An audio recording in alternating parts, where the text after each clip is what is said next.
Voilà, mesdames et messieurs de la presse, bonjour et bienvenue à la conférence de presse d'avant-match devant opposer le Léopard de la République démocratique du Congo à l'équipe correspondante de Sili National de la Guinée, match comptant pour la première journée de ces éliminatoires de la CAN Maroc 2025.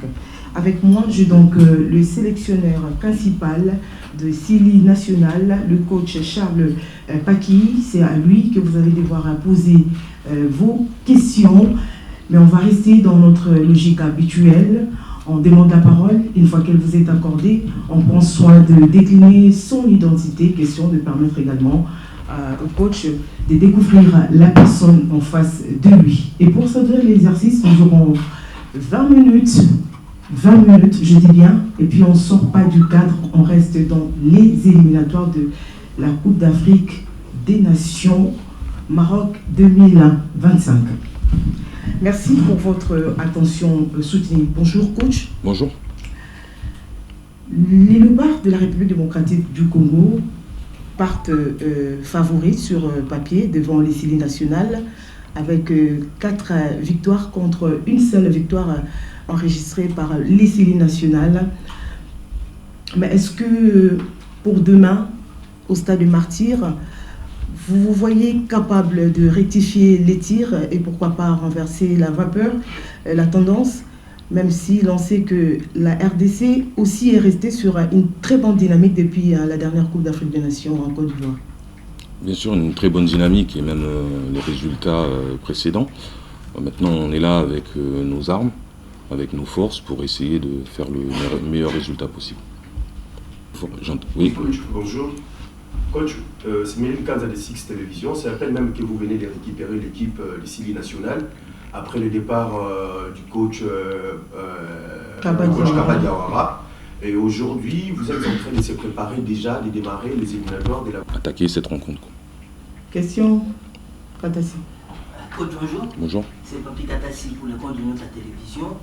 Coach, c'est au mois d'août 2024 que le président de la FEDIFOOT, des Nations guinéennes de football, Boubacar Sampi, vous a accordé cette opportunité de remplacer Kabadiawara. On a organisé au niveau de la fédération ce qu'on appelle aujourd'hui les directoires techniques pour les Sili National de la Guinée. Il y a pratiquement tout le monde, que ce soit l'AP Kamfouri Bangoura, que ce soit vous, que ce soit Michel Dessuyer, qui je rappelle avait entraîné aussi 2 fois les Sili National de la Guinée. Maintenant là, les gens se posent mille et une questions, que ce soit en Guinée ou en Afrique, qui est le véritable patron de l'équipe nationale de la Guinée actuellement? Parce que vous êtes nombreux au niveau de la direction technique. Mais chaque personne a son rôle bien défini. Après, les services compétents sont plus à même de communiquer là-dessus. Au niveau du directoire, le DTN est un DTN. Monsieur Dussuyer est là pour accompagner l'équipe, pour qu'on se serve un peu de son expérience et de ses conseils, et je suis le sélectionneur. Maintenant, pour répondre à votre question, celui qui fera les choix de l'équipe, si c'est la question que vous voulez me poser, c'est la personne qui est en face de vous. Question.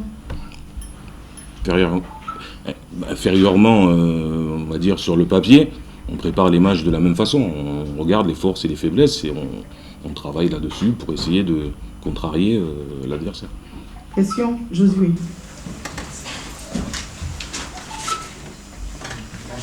Bonjour. Coach, aujourd'hui, il y a un joueur qui m'intéresse énormément. Il s'agit d'Egui Lavogui qui a fait un match, une canne impressionnante au niveau de la Côte d'Ivoire. Et Serhou Guirassy aussi, on parle aujourd'hui d'une absence à cause d'une blessure. Est-ce qu'aujourd'hui ces 2 joueurs sont un certain nombre pour vous par rapport à ce que vous voulez implémenter au sein de votre équipe? Bon, sans rentrer véritablement dans les détails, Morgan Guilavogui avait fait une pause, avait décidé de faire une pause sur sa carrière internationale après la CAN. Si vous vérifiez, Sur les matchs d'Algérie et Mozambique, il n'y était pas aussi. Donc il avait décidé de faire cette pause-là, il avait pris cette décision-là, il s'était entretenu avec mon prédécesseur. Donc on l'a recontacté.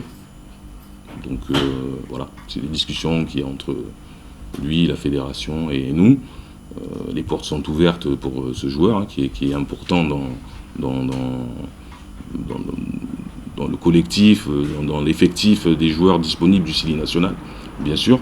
Donc il prendra le temps et quand il aura décidé, si on a besoin de lui aussi, de revenir au sein du Sili national, les portes resteront ouvertes. Concernant Serhou Guirassy, il y a eu certaines contraintes. Il a eu une blessure qui a retardé un peu son transfert, hein, tout le monde le sait. Donc une reprise qui a pris un peu de temps, avec des protocoles bien définis. Et tous les voyants n'étaient pas ouverts, malgré son envie de participer à ces 2 rencontres éliminatoires. Mais tous les voyants n'étaient pas ouverts, que ce soit pour nous ou pour Dortmund. Donc ce sera pour une prochaine fois. Question. Bonjour coach. Bonjour. Souvent journaliste sportif guinéen. Enchanté. J'ai 2 questions pour vous. La première, d'abord vous êtes venu gagner ce match, ça se lit sur votre visage. Alors d'abord, quel est l'enjeu de cette rencontre pour vous?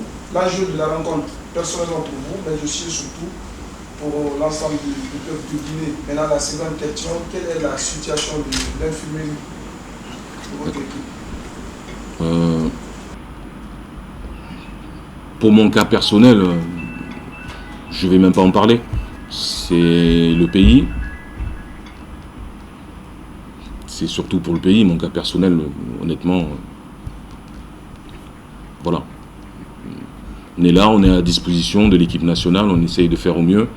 Le plus important, c'est le collectif, les joueurs qui sont présents aujourd'hui et bien représenter la nation de la meilleure des façons. Voilà, la deuxième question, c'était l'infirmerie. À ce jour, non, aucun souci, les joueurs qui sont là sont aptes. Donc voilà, il y a eu un peu des retards, un peu. Bon, ceux qui ont joué, hein, ça c'est valable pour toutes les équipes, hein, ceux qui ont joué entre samedi et lundi pour les derniers, les temps de récupération ne sont pas les mêmes pour la préparation de ces 2 rencontres. Mais non, on n'a pas de.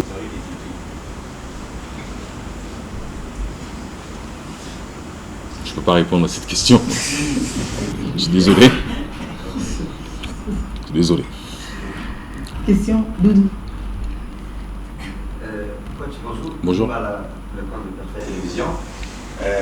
Ma question, mes questions, les 2, c'est peut-être à rapport à ce que je me souviens de dire. Vous êtes réputé pour votre football technique, l'équipe nationale guinéenne, mais vous avez, depuis quelques temps, manqué un leader technique qui est Nabil Keïta, qui certainement n'est plus là.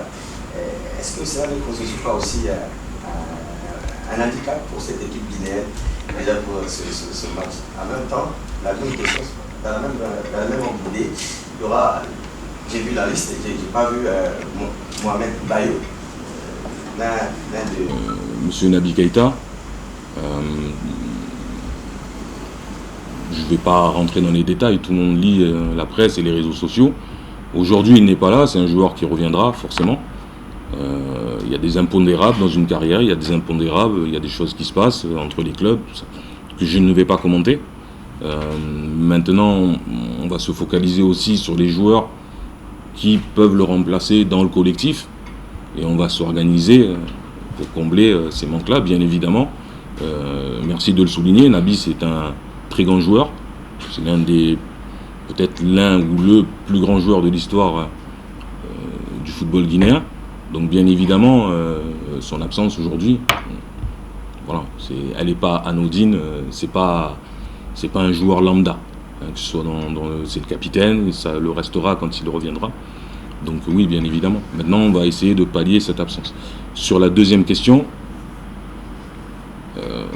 à moins que j'ai des problèmes de vue, mais M. Bayo était à côté de moi, donc dans l'avion. Donc, voilà. Non, il est là.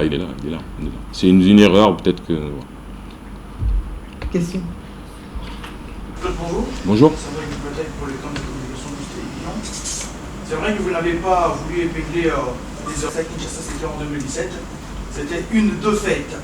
Vous avez dans votre direction technique Lapé Bangoura, qui était d'ailleurs l'entraîneur à cette époque, qui avait perdu.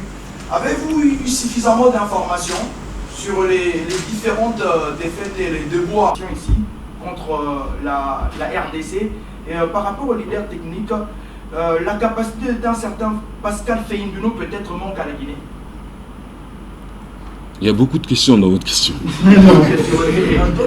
Deux questions.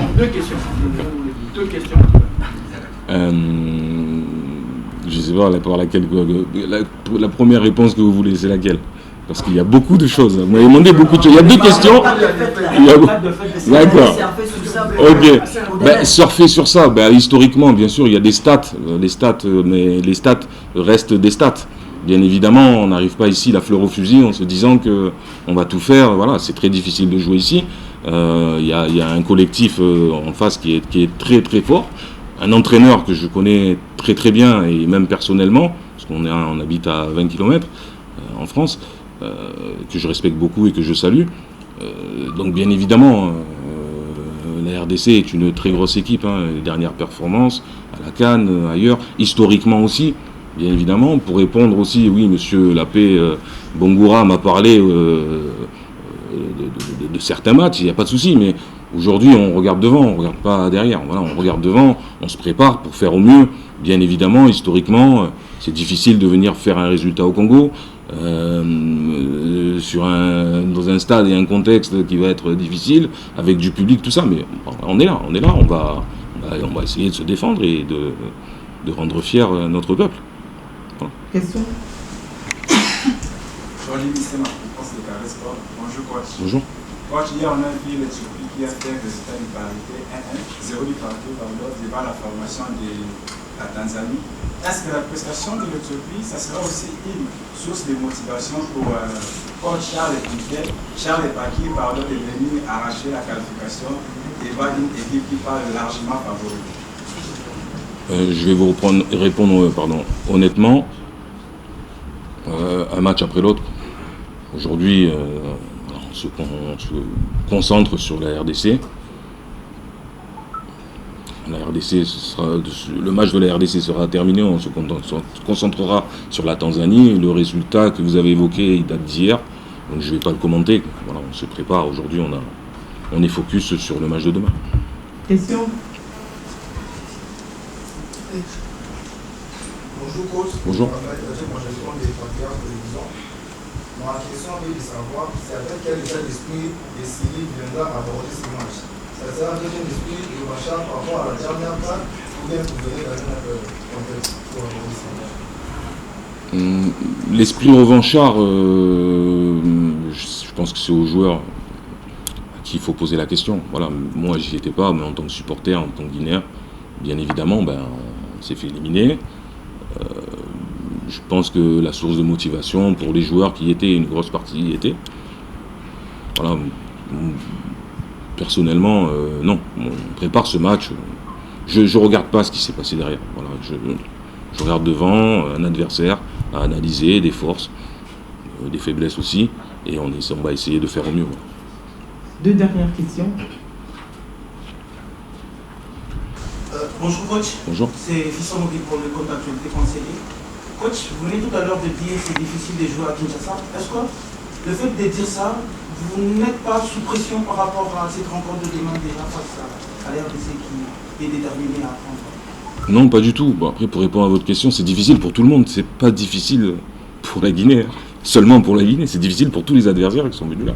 Et tous les adversaires qui jouent la RDC aussi. Voilà. Dernière question.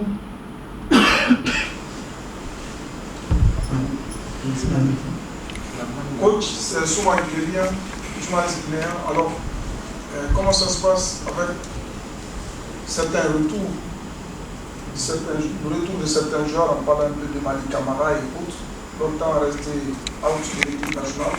Comment ça se passe avec les anciens dans le vestiaire? Comment ils perçoivent son retour?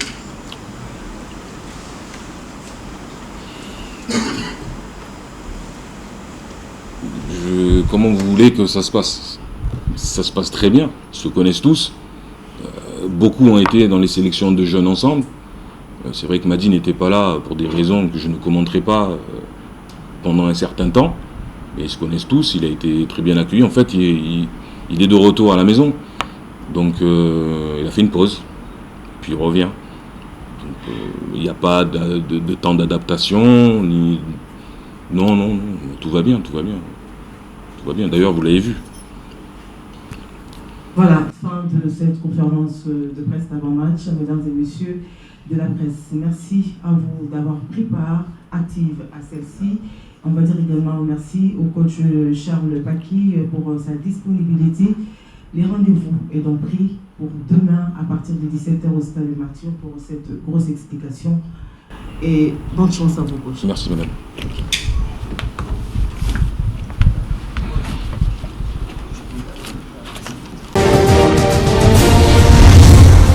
Congo Avenir. Mokaya Bako.